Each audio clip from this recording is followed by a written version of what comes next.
지금 합리적인 선택과 여러 가지 의사결정을 내리는 데 있어서 중요하게 강조하신 게 정보의 비대치성 이 부분이에요. 사실 뭔가 우리가 합리적인 의사결정을 하기 위해서는 조금이라도 더 많은 정보를 내가 수집해야 된다 이렇게 생각하는 경향이 있습니다. 하지만 그렇게 무조건 많이 안다고 좋은 게 아니라 박종호 교수님이 그냥 아무 생각 없이 술 마시러 다니신 줄 그게 아니라고 내가 몇 번 책도 얘기해요. 쓰시는데 너무 좋습니다. 어유 네. 역작 축하드립니다. 네. 경제에 취한다. 김광석의 경제포차. 오늘은 저와 너무나 친한 분이시고 제가 너무나 존경하는 여러분 가장 친근하게 느껴지시는 그 경제학자 오늘 박종호 교수님과 함께합니다. 안녕하십니까? 예, 안녕하세요. 네. 명지대학교 실물투자분석학과 박정호 교수입니다. 네. 우리 박종호 교수님이 사실 대충 하고 다니는 것 같지만 또 왜 사실 그러세요? 굉장히 신경 쓴 겁니다. 한잔해. 왜 그래? 네. 오늘은 박종호 교수님을 보시면서 취해보고자 합니다. 이 함께할 책이죠. 박종호 교수님의 신간 아주 경제적인 하루입니다. 네. 그래서 대질문부터 먼저 드리겠습니다. 네. 많은 사람들이 어떤 의사결정을 내리고 또 결정한 다음에 또 후회하기도 하고 그리고 내가 선택한 게 맞는지 내가 경제학적 선택이 맞는지 합리적 선택이 맞는지 결국 우리가 매 순간 여러 선택을 하면서 살아가는데 경제적인 하루하루를 살아간다는 것은 합리적인 경제학적 선택을 강조하시는 것 같아요. 그래서 가장 우리가 경제학적 하루를 만들어 나가는 네. 과정에서 필요로 하는 요소 예. 무엇이라고 생각하십니까? 아, 중요한 질문 해주셨습니다. 역시 대가다운 질문이세요. 예, 네. 저는 이렇게 표현하고 싶습니다. 네. 측정할 수 없으면 관리할 수 없다. 예, 그래서 내가 하루를 얼마나 합리적으로 소비했고 예. 또 내가 오늘 의사결정을 얼마나 올바르게 내렸는지 이런 것들을 확인하려면 그걸 확인할 수 있는 측정 기준, 일종의 지표 같은 게 있어야 됩니다. 그래서 나 개인도 마찬가지고요. 회사는 더더욱 말할 것도 없어요. 회사에서 근로자들 또는 직원들이 열심히 일했는지 일을 안 했는지 또 우리 회사 전반적으로 조직 자체가 지금 바람직한 방향으로 가고 있는지 아닌지를 확인하기 위해서는 그냥 내 감이나 내 느낌으로 할 수는 없지 않습니까? 네. 그래서 우리가 경제적으로 올바른 의사결정, 합리적인 의사결정을 하기 위한 첫 번째 요소는 그걸 잘하고 있는지 못하고 있는지 측정할 수 있는 지표를 만들어내는 게 제일 중요합니다. 네.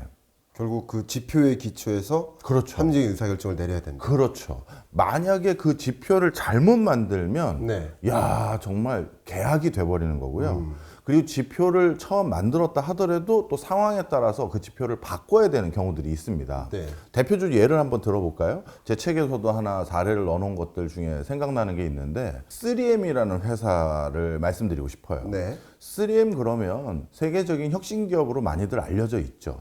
우리가 평소에 생각하지 못했던 소소한 물건들 많이 만들어내고 그것 때문에 다양한 편의성을 제공해주는 그런 회사입니다. 네. 그런데 3M이 어느 순간인가 조직 내부가 좀 느슨해진 것 같다 이런 생각을 하게 된 거예요. 네. 그래가지고 어떻게 했냐면 앞으로 우리가 인사 고과를 매길 때는 이전에 그 특허라든가 지식재산권으로 출원해서 성과를 내놓은 거는 배제하고 최근 몇 년 안에 냈던 성과만 가지고 우리가 앞으로 인사 고과를 측정하겠다 이렇게 바꿨어요 지표를.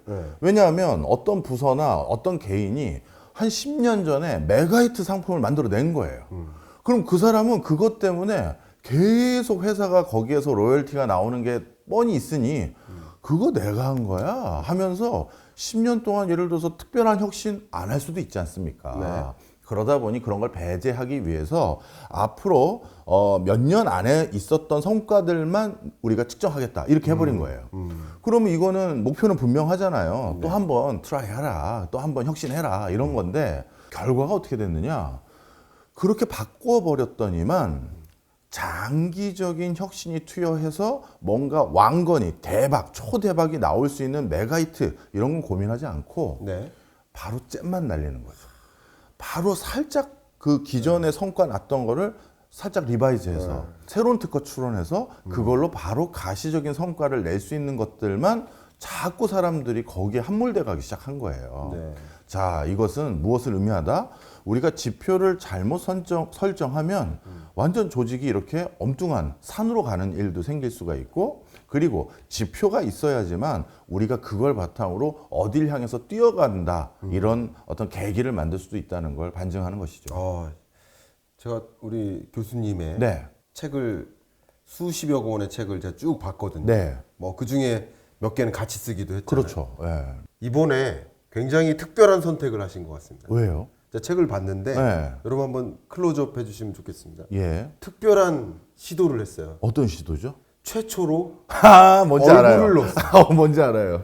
얼굴을 요즘 넣었다. 박 교수님이 외모에 굉장한 그 자신감이 막 요즘 다이어트 하시고 달리기 하셔가지고 외모에 자신감이 많이 생기셨나 봐요. 근데 다른 방송에서는 이 사진을 보더니 저한테 그러더라고요. 교수님, 근데 이 사람은 언제 오시는 거예요?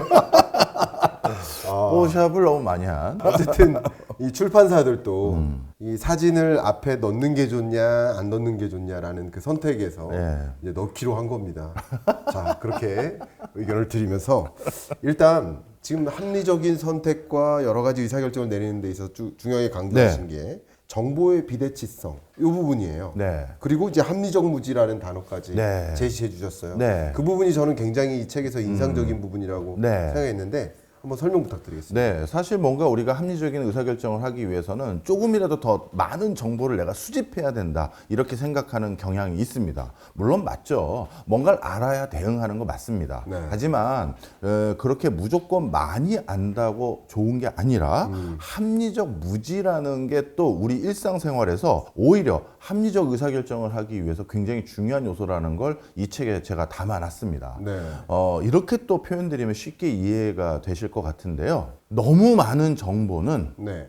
정보가 전혀 없는 것과 똑같은 효과가 있습니다.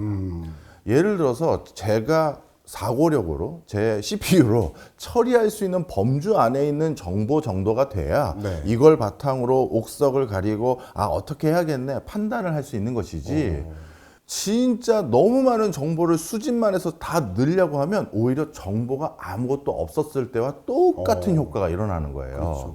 그래서 우리가 정보를 무조건 많이 얻는 것, 그래서 정보의 비대칭성을 줄이기만 하면 합리적 의사결정을 한다고 생각하면 안 되고요. 그 다음에 우리 인간은 정말 결정적인 순간에 합리적인 선택에 내 CPU를, 내 사고력을 모두 투여하기 위해서 평소에는 오히려 어떻게 하느냐? 합리적 무지라고 부릅니다.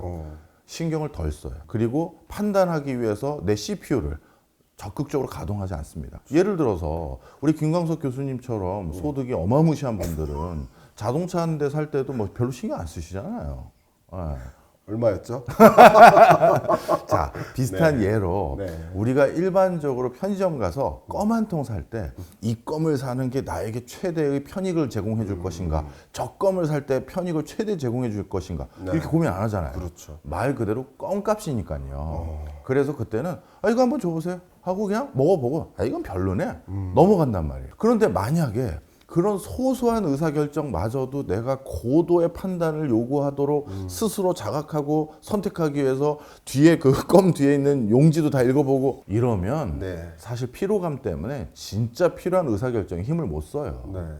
그래서 우리 인간은 합리적인 선택을 제대로 하는 순간을 대비하기 위해서 어떤 거는 사실 무지한 상태를 선호하기도 한다. 이런 현상들을 설명해 드렸죠. 합리적 무지 상태를 통해서 우리가 의사결정을 최적화한다. 네. 어쩌면 그 합리적 무지라는 이 개념을 강조하시는 이유가 책들이 정말 많이 발간되는데 다 보지 말고 이것만 봐라. 뭐 그런 것도 좀 내심 어디 제 카메라가 온 거예요? 저거죠? 정답입니다. 그런 생각도 했고요. 지금 말씀하실 때 여러 가지 사례를 주셨는데 저 개인적으로 딱 떠오른 사례가 있어요. 뭔가요? 일본의 진스브레인이라는 온라인 안경 쇼핑몰인데 이 회사가 AI를 사용하기 시작했어요. 처음으로. 근데 온라인에서 판매하니까 이 안경의 가짓수가 너무 많은 거예요. 그럼 사람들이 안경 사러 쇼핑몰 들어왔다가 그냥 뭐 사지 너무 많으니까 1000가지 2만 가지 너무 많으니까 고르다가 다 못 고르라고 나가는 거예요. 그렇네요. 그러니까 구매를 결정하지 않고 나가는 거예요. 예. 근데 이 진스 브레인은 뭐라 했냐면 그 박정우 교수님의 최근 소비 패턴, 지금 쓰고 있는 그 안경 이런 것들을 고려해가 소비 패턴을 고려해가지고 이 소비자에게 딱 맞는 안경 몇 개만 추천해 주는 거예요. 그럼 5개 하나에서 골라라. 예. 그러니까 구매 결정 과정이 짧고 네. 실제 결정하고 나가는 가능성이 높다는 거예요. 그러니까 이런 것들도 합리적 무지. 우리가 너무 많은 것들을 고려할 수는 없다. 맞습니다. 그런 어떤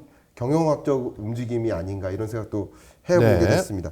그 밖에도 이 합리적 무지 상태에 어떤 것들이 있는지 좀 궁금해졌어요. 네. 뭐 젊은이들이 뭐 예를 들어서 정치적으로 권리 행사를 포기한다든가 이런 것들도 다 포함되는 거 아닐까요? 네, 사실 뭐 제 책의 예시는 아니지만 네. 중요한 말씀이십니다. 예. 사실 어떤 순간이 되면 정치에 관심 있었던 청년들이 아예 정치에 무관심해지는 경우도 있어요. 그 경우는 그것도 사실 또 합리적 무지의 일환이라고 할 수 있죠. 왜냐하면 나 한 사람이 표를 행사한다고 해서 대세가 뭐 바뀌겠어? 그리고 나 한 사람의 표 때문에 지금 우리나라의 정치적인 지형도가 뭐 바뀌겠어? 그럴 바에는 내가 투표장에 가고 또 투표장에 가서 어떤 표를 행사할지 결정하기 위해서 정말 각 후보자의 공약을 면밀히 확인하기보다는 그냥 나는 나의 삶에 좀 더 충실해야겠다. 이런 것도 나름의 개인 차원에서는 합리적 무지일 수는 있습니다. 하지만 공동체 차원에선 이거는 사실 올바른 건 아니에요. 그렇죠. 김광석 교수님도 잘 아시겠습니다만 경제학에서 다루는 여러 가지 로직 중에서 구성의 오류라는 로직이 있죠. 이게 부분에서는 참이지만 네. 전체로 확산했을 때는 거짓이 되는 명제들을 말해요. 대표적으로 예를 들면 야구장에서 앞사람이 얼굴이 큽니다. 그래서 잘 안 보여요. 네. 네. 그래서 이걸 어떻게 해야 되지 하다가 일어서서 봐야겠다 해서 일어서서 봅니다. 네. 그랬더니 야 경기장이 훤히 잘 보여요. 네. 그럼 부분에선 참이죠. 네. 야구장에서 일어나서 보면 관람석에서 일어나서 보면 경기장이 잘 보인다. 네. 부분에서 참입니다. 네. 근데 이걸 부분에서 참이라고 전체로 확산을 해보자고요. 그럼 다 같이 일어나서 보면 잘 보이느냐? 이건 아니잖아요. 바로 경제학에서는 이런 상황들이 꽤 많아요. 나 한 사람은 저축을 많이 하면 부자가 될 수 있겠죠. 근데 전 국민이 저축만 많이 하고 소비를 안 한다? 그럼 국가 경제 성장률은 떨어지고 그렇지. 심지어 내 일자리마저도 위태롭게 될 수도 있습니다. 바로 이 합리적 선택이라는 건 개인 차원에서만 검토하라는 게 아니에요. 지금 정치는 마찬가지죠. 나 한 사람은 어떻게 되든 뭔 상관이 있겠어? 만약에 모든 사람이 그런 식으로 의사결정을 하면 정치권은 자신들 마음대로 그냥 아무도 관심 안 가지니까. 네. 그러니까 뭐 합리적 의사결정을 내리는 과정에서는 개인 차원에서의 만족만 보는 게 아니라 단기적 만족만 보는 게 아니라 장기적 또는 공동체적 그런 관점에서도 검토를 할 필요가 있다는 것도 이 책의 맥락에 많이 써 있어요. 많이 느낌이 옵니다. 예. 그러니까 우리 아담 스미스 국부론에서도 그 책의 경제학을 시작하는 그 첫 마디에 그 인간을 정의하는데 인간은 이기적이다. 그러니까 이기적이기 때문에 사실은 모두가 정치에 참여하고 네. 모두가 올바른 투표 의사결정을 내리는데 참여하고 네. 사실 나만 빠지면 최고죠. 네, 그렇죠. 이기적으로만 생각해요. 예. 왜냐면 어떤 투표가 정당한 투표일까, 좋은 투표일까를 고려하는 데 시간이 걸리고 또 투표장에 뭐 가서 기다리는 것 그럼요. 이런 것도 다 비용이라고 생각해 본다면 예. 나만 참석 안 하고 나머지 모든 사람들이 참석해서 좋은 의사결정을 내리게 해주면 최고죠. 근데 이게 모두가 그렇게 된다면 이거는 정치적으로 더 좋은 의사결정을 못 내리는 결론적으로 그러니까 말씀하신 것처럼 이 합리적 무지라는 단어가 많은 부분들을 우리에게 생각하게 해주는 그런 요소가 아닌가 이런 생각을 해봅니다. 이렇게 합리적 의사결정을 우리가 내림으로써 하루하루를 우리는 합리적인 의사결정, 선택의 순간을 만든다. 제가 여러분들께 종종 말씀드리는 표현이 네. 우리 삶은 네. 선택을 모두 합한 거다. 네. 그러니까 우리는 지금 박종호 교수님의 모습은 정말 수십 년 동안 네. 거쳐온 수천 수만여 개의 선택의 결과물이다. 아, 그렇네요. 네. 네. 그래서 제 수학 공식으로 이렇게 씁니다. 이렇게 서머라이제이션 해가지고 시그마 해가지고. 시그마 i가 1부터 이야. n까지 choices 예. by. 그러니까 모든 선택을 합하면 그게 삶의 일부. 그러니까 지금 아주 경제적인 하루를 말씀하시는 게 해당 선택, 수많은 선택들로 우리가 삶이 구성되는데 그 선택 하나하나가 네. 가장 합리적으로 최선의 선택이 됐으면 좋겠다라는 것을 강조하는 정말 훌륭한 책입니다. 아 진짜 농담이 아니라 진짜 저랑 다음번에 이거는 공동 집필을 같이 하시죠. 왜냐하면 예. 지금 이 책의 집필 의도를 우리 김광석 교수님 정확히 짚어주셨어요. 사실 우리가 결국 내가 성공한 삶을 살았는지 행복한 삶을 살았는지를 결정하는 건 우리가 하루에 내리는 수많은 의사결정을 내가 잘했네, 괜찮았네 했을 때 만족감도 커지고 그런 것들이 합쳤을 때 성공적이라고 할지 행복한 삶이라고 할지 그런 삶이 결국 그거의 합인 거잖아요. 그렇죠. 그래서 그런 것들을 그런 의사결정을 잘할 수 있는 도구들과 개념들 대부분 우리 경제학에 담겨져 있지 그럼요. 않습니까? 그래서 그걸 일상에서 좀 더 많은 사람들이 그냥 내 생활에서 사용했으면 하는 바람이 있었어요. 그래서 이 책을 집필하게 된 배경이 내 하루는 아주 경제적인 하루야. 그러니까 경제학의 기초 개념들을 하루에 많이 사용해 주셨으면 좋겠어. 이 얘기를 하고 싶었고요. 네. 그걸 아주 피부에 와닿게 알려드리려고 각 챕터마다 네. 맨 앞장에 제가 가상의 상황을 하나씩 다 넣어놨습니다. 네. 가상 인물을 만들었어요.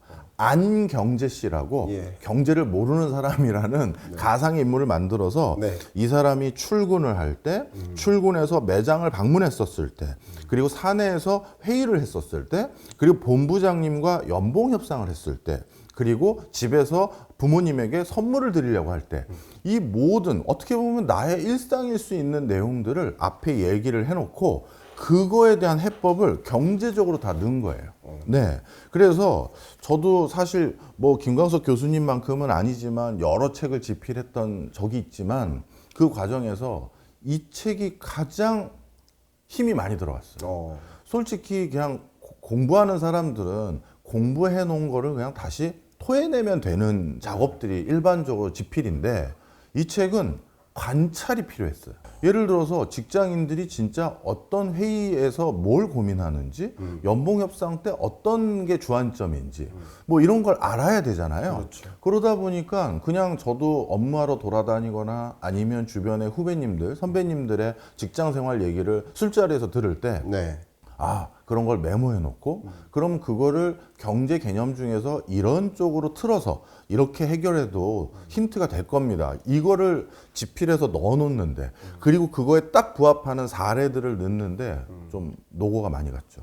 그래서 정말 농담이 아니라 이 책 어딘가에 써 있을 텐데요. 여기 써 있네요. 최고의 역작이라는 게 시간을 제일 많이 썼다라는 거예요. 제가 이 책 집필할 때는 3년 정도의 관찰 기간이 필요했어요. 네.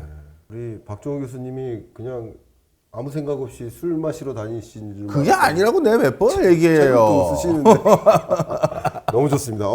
네. 역작 축하드립니다. 네. 이제 이 아주 경제적인 하루하루, 네. 아주 경제적인 의사결정, 선택의 순간들을 만들 때, 네.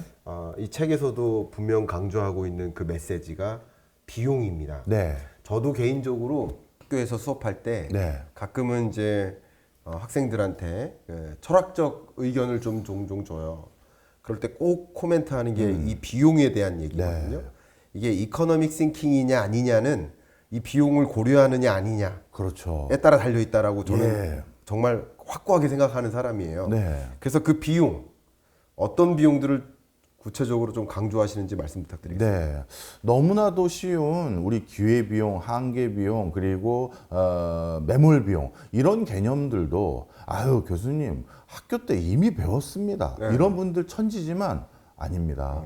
대기업 총수부터 아주 굴지의 글로벌 어떤 그 컨설팅 펌의 컨설턴트마저도 가끔 이걸 놓치면서 황당한 의사결정을 할 때가 많아요. 네. 대표적으로 다시 한번 여기 계신 분들과 회자될 수 있는 사례 한번 가지고 말씀드려 볼게요.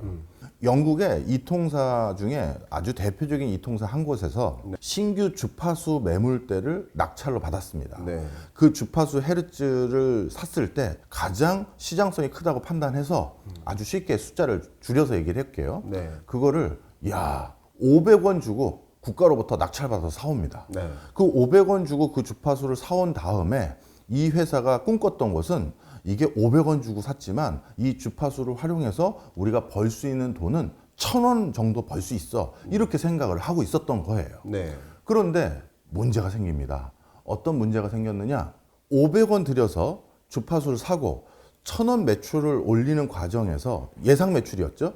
그런데 본인들이 한 300원 정도 돈을 더 써야 된다고 생각하고 있었어요. 네. 그럼 다 합치면 800원 써서 1,000원 번 거니까 200원 정도 수익이 생길 거라고 생각한 거잖아요. 근데 세상이 바뀌어 버렸습니다.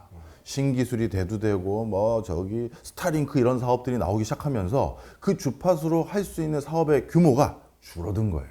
그래서 얼마가 됐느냐? 400원으로 확 쪼그라들었습니다. 그러면 어떻게 하는 게 올바를까요? 대부분의 사람들은 어떻게 생각한다? 이미 주파수 쓰는데 500원 썼고 그 사업을 메이드 해봤자 400원밖에 못 버느니 네. 이 사업은 접어야겠네. 어차피 손해네.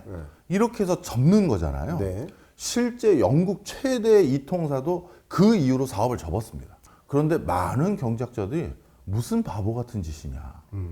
이 사업은 계속 했어야지. 자, 보세요. 500원 이미 썼죠. 이건 매몰 비용이에요. 그렇죠. 매몰 비용은 의사결정에 고려한다 안 한다? 안 해야죠. 하면 안 되죠. 예.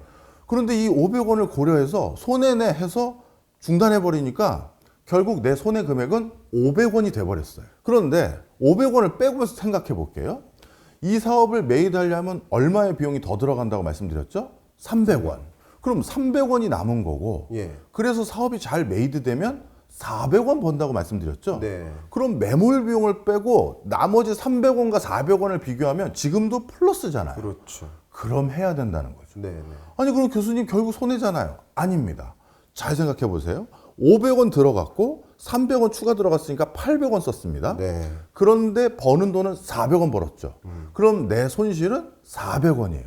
물론 손실이지만 계속 진행했기 때문에 중간에 중단했을 때보다 손실 규모가 줄어들었잖아요. 그냥 매몰 비용까지 고려했었을 땐 500원 주파수 낸 거 그거 손해니까 접어야겠다 해서 접으면 500원 손해 날 걸 네. 마저 진행해서 손실폭을 400원으로 줄인 거죠. 바로 이 매몰 비용은 고려해서는 안 됩니다라는 이 아주 기초적인 상식마저도 네. 글로벌한 영국의 대표적인 이통사가 그 기본적인 상식을 놓쳐서 이런 뭐랄까 과오를 저지른 적도 있어요. 그래서 이 책에서는 어떤 면에서는 정말 기초를 다시 한번 되짚어보고 그렇네 나도 그런 일이 있었겠네 진짜 있었네 이런 생각을 갖게 만드는 대목들이 많아요. 이 매몰 비용을 너무 명확한 유명한 기업의 사례를 들어서 말씀해 주시니까 확 와닿는데요. 네. 저도 네. 좀 첨언해도 되겠어요? 예, 그럼요. 우리 인생에 있어서의 의사결정도 네. 예를 들면 과거에 뭐 우리 나라가 참 어려웠으니까 부모님들이 밥을 3분의 1 공기 남기면 네. 그거 밥 공기에 얼마나 많은 피와 땀이 담겨 있냐. 그거 남기지 말고 다 먹어라. 네. 이렇게 합니다. 근데 지금은 이 남아있는 밥을 추가적으로 먹음으로써 네. 그 비용을 해결하는 게 아니라 네. 추가적인 비용이 발생하는 거예요. 아. 그러니까 지금 밥이 남아있으니까 이 지불된 비용, 이미 지불된 비용, 이미 매몰된 비용이기 때문에 농부와 땀에 대한 대가가 이미 소비된 것이기 때문에 밥을 먹음으로써 추가적인 마이너스를 발생시키는 게 아니라 예. 너도 나도 다이어트를 고민하니까 오히려 안 먹는 의사결정이 바람직한 의사결정이다. 네. 이게 매몰 비용의 개념으로 제가 자주 이렇게 표현했습니다. 야, 우리 저기 김광석 교수님은 우리 학계의 원로로서 약간 밥 한 공기 어려웠던 시절을 얘기하면서 봉건적인 예시를 들었는데 MG 학자인 저로서는 잘 와닿지는 않지만 하여튼 정확한 비유입니다. 그렇죠. 다만 이제 여러분들께 추가적으로 꼭 말씀드릴 때 혹여나 여러분 할머니나 어머님이 농부의 피와 땀이 담겼다고 하면서 아니 언제적 예시를 그거 드는 밥- 거예요. 밥 남기지 말고 다 먹으라 그러시면 뭐 매몰 비용 설명하면서 안 드시지 마시고 다 드시라고 그것까지 깨알 설명을 좀 알겠습니다. 뭐 이런 사례를 좀 보태서 공조로 한번 생각이 좀 바뀌어가고 있습니다. 좋습니다. 아주 경제적인 하루 의사결정을 내리는데 지금 말씀하셨던 매몰 비용까지 여러 비용들을 따져보면서 의사결정해야 예. 됩니다. 여기서 인생을 놓고 좀 생각을 해보면 가끔은 네. 오히려 더 비싼 대가를 치르면서 그것에 따른 대박을 내기도 하지 않습니까? 네. 그런 것을 생각해 보면 흔히 이런 성공 신화라는 것들이 의외의 어떤 선택에서 만들어질 때가 굉장히 많습니다. 네. 그래서 그냥 경제 성장만 따지면 그게 좋은 일인지 아니면 이런 것을 따지지 않고 오히려 막대한 대가를 치러가면서라도 어떤 특정 의사결정을 하는 게 맞는지 이런 한번 이게 꼬아서 드리는 질문 한번 드려보고 싶습니다. 네, 중요한 질문 주셨습니다. 네. 제 책의 가장 마지막 챕터에 그와 관련돼서 말씀을 드려놨어요. 네. 학생들이 1학년, 2학년, 3학년 때는 정말 세계적인 CEO의 성공 스토리가 담은 책들 막 들고 다니면서 열심히 읽어요. 아, 스티브 잡스, 뭐 일론 머스크, 뭐 워렌 버핏 딱 읽다가 졸업할 때쯤 되면 취업 준비합니다. 아 그러네요. 왜? 아, 교수님 그러다가 창업했다가 스타트업 했다가 잘 안 되면 저는 어떡하라고요? 왜 그러면 창업이 위험하다고 생각하니? 위험하잖아요. 그러다가 잘못되면요. 이렇게 얘기를 합니다. 그런데 영영사전을 보면요. 우리가 위험이라고 표현하는 걸 거긴 두 가지로 나눠서 영어로 단어가 명시되어 있습니다. 네. 하나가 danger, 하나가